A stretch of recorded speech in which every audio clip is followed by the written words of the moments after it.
Nakikibahagi ang Angeles City sa #VaxAs1 o ang National Vaccination Day na ikinasa ng gobyerno sa darating na November 29 hanggang December 1, 2021. Ayon kay Angeles City Mayor Carmelo Lazadin Jr., hindi lamang Angeleño sa maaring magpabakuna sa mga araw na ito, kundi maging ang mga non-resident ay maaring tumungo sa syudad para makapagpabakuna ng COVID-19 vaccine. Dagdag pa ng alkalde, kayang i-accommodate ng 2 mega facility ng syudad ang lahat ng walk-in na residente at hindi residente sa City College of Angeles at Angeles City National High School. Ang pakikibahagi ng Angeles City LGU sa 3 araw na National Vaccination Day ang kanila raw kontribusyon sa pagkamit sa herd immunity. Ayon kay Lasatin, ang pagpapabakuna ang pinakaligtas na paraan upang protektahan ang individual mula sa COVID-19 virus.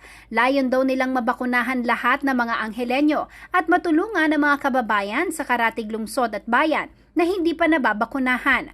Bukod dito, 3 mobile bus clinics din daw ang ide-deploy sa lahat ng entry point at boundaries ng syudad, kabilang sa syudad ng Mabalacat at San Fernando, bayan ng Porac, Mexico at Magalang. Ayon kay IC Calaguas, Chief Implementer ng vaccination program ng Angeles City, nasa 400 working staff ang bubuo sa vaccination team.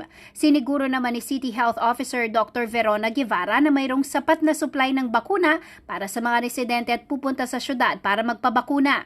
Tuloy-tuloy daw ang suportang natatanggap ng syudad mula sa National Vaccination Operations Center pagdating sa supply ng bakuna. Maliban dito, lahat ng doktor at nurse sa syudad ay matatanggap na rin ang kanilang booster shots simula November 25, 2021. Sa ngayon, nasa mahigit 295,000 Angeleños na ang nakatanggap ng kanilang first dose ng bakuna habang mahigit 233,000 naman ang fully vaccinated na. Jennifer Salenga, CLTV News.